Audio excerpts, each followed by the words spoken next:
So finishing up, there's some more ways to change value. Obviously, the highest and best use will change the value. Now, with highest and best use, though, there are obviously some conditions to it. You can't just say, well, commercial is always the highest and best use. No, it's not. My house sits in a cul-de-sac on the very back. You can't put a commercial building back there.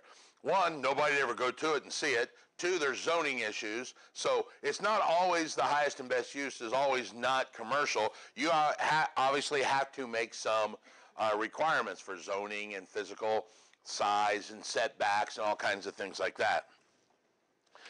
On page 302, the law of increasing and diminishing returns.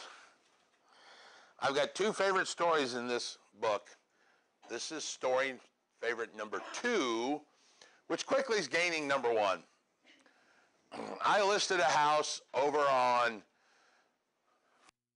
Pike Township, 56th and what's the one that runs north and then runs east and west?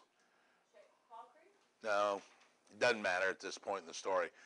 It's the one Hostetler's house is on. Kessler.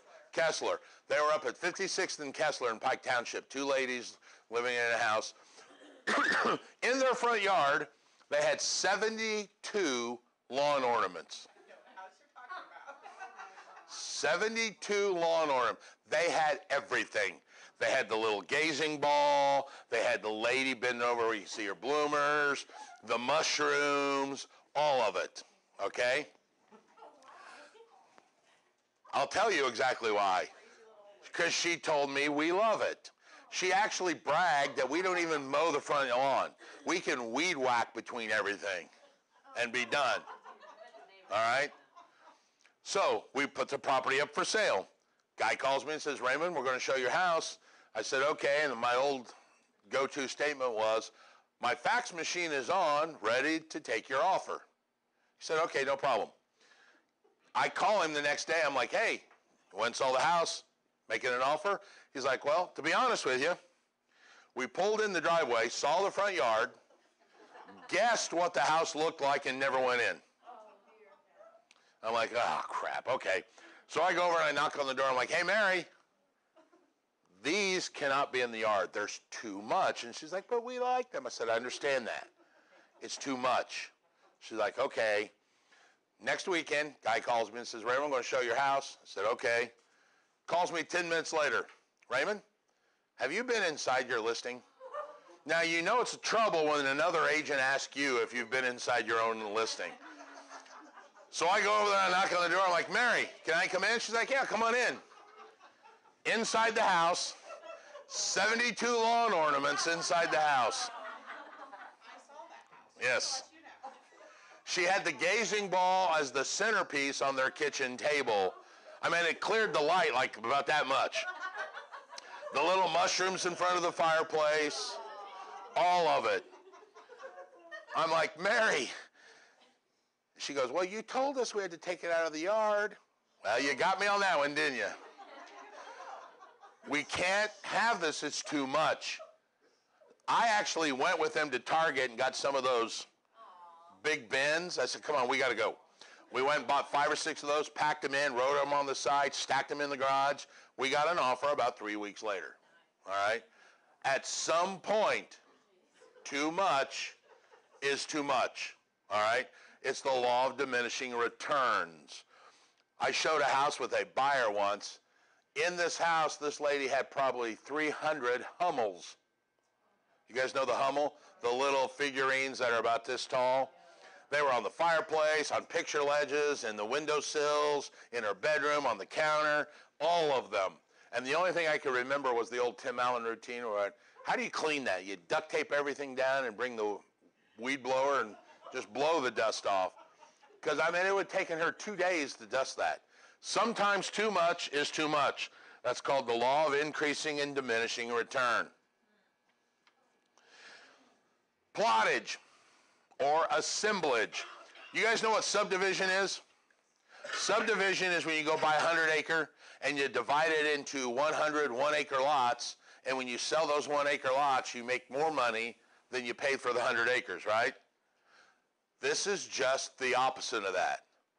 This is where you buy two lots, you push them together and make one good big lot, and you can sell that one lot for more than both the two individual lots together. This is very common in the inner city. You buy a house on the corner, buy the house next to it, tear them both down and sell that lot to a Speedway gas station or a bank or a convenience store. Those two lots become worth more. We are in the process right now. One of my brokers is doing the exact same thing on Kentucky Avenue. We are listing a car lot that is one off of Kentucky Avenue. So we have approached the apartment in front of us and said, do you want to list? Because if we can sell both of these to a developer, this lot will be worth a lot more than if you sell one now and one later. It's like 1 plus 1 equals 3. Exactly. 1 plus 1 equals 3. All right? That's new math. But that's exactly what I'm talking about. It's called plottage or assemblage, where they assemble them together. The principle of progression and regression.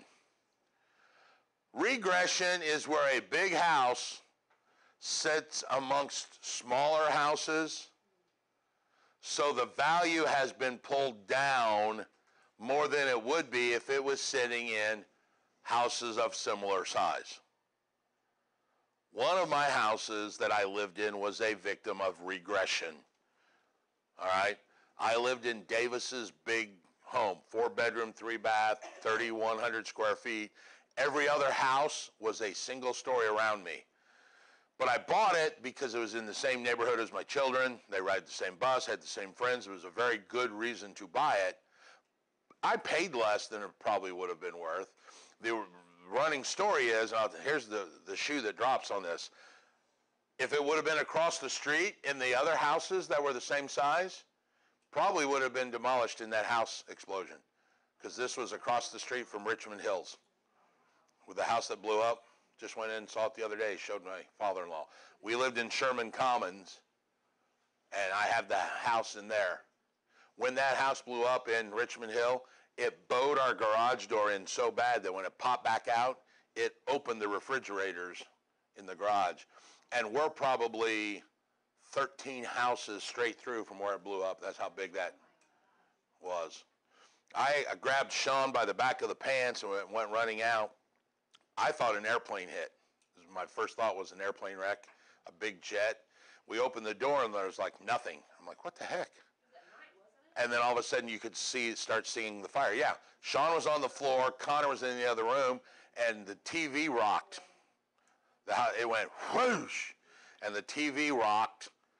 And I'm like, oh my God, an airplane wreck. That was my initial thought, was that a big jump, because we're kind of over the runway path. And I thought a jet had crashed. I immediately grabbed Sean by the back of the pants and literally just picked him up and yelled at Connor and said, let's go. We opened the door. Nothing. I'm like, what the heck was that? And then all of a sudden you could see the fire. My second thought was meth house blew up. That was my second thought, was meth house. So that's regression, where a big house value is pulled down. Progression is just the opposite. It's where a smaller house is sitting amongst bigger houses, so the value gets brought up a little. It's progressed, all right? Everybody wants to be a victim of progression. Hey, don't you live in that little house? Yeah, but it's on Geist. Yours regressed simply because it was a larger home in the middle of smaller homes? Yes. So the value's brought. If it would have been across the street in Richmond Hills, which are all the 2-story big, my house would have been probably worth a couple grand more, because you would expect it to be in there. But instead, it was sitting in Sherman Commons, which has a lot of single-story homes. All right? So my value was brought down. That's regression. Progression is small house brought up. Principle of substitution. This is the entire basis of the comps. Works under the principle of substitution. If that house sold for X dollars and my house can substitute for that one, my house should sell for X dollars. It's the whole principle of how comps work. All right? And then the last one, obviously, is supply and demand. Supply and demand affects value. So what we just talked about were 11 different ways that value can be affected in a home. You have to understand all of these when you're trying to do comps. You know, what's the neighborhood? Is it a big house? Is there progression? Is there competition? Is there new homes going on? One of the biggest problems that you have is in a house that's being developed. You'll run into this a lot. So the builder's still building in there, and the guy that bought the very first house now is putting his up for sale because it's been 2 years, so he wants to move out. Hard to sell a quote-unquote used house for the same price that the builder's still building in that neighborhood as a build. So you need to know the competition. Is that going to cause a problem for you? There's a development right next to where I live that's happening right now. There's like 6 houses, the 7th is being built, and somebody's trying to sell the very first house. Yep, that happens a lot. By the time they get to the back of the house, it's been 2 years or 3. First house is now moving out, and they're trying to sell their house compared to a brand new build house. There's still lots of it. Yeah, the only advantage that brand new house or the used house has is time factor. New houses may take 6 months to build. That one you can move out in 30 days. That's the one that you got to play to. That's the strength of that established home, is the time factor. You know, a lot of buyers cannot wait for a new build home, and I don't want to say a lot. Many buyers can't say, well, I just sold my house, I got to buy. I can't wait for a new home to be built. And it's not like all the houses are the same. Some of them Yeah. are big, some of them are smaller. Any questions about value? We're going to move to the next audio file and start working with value.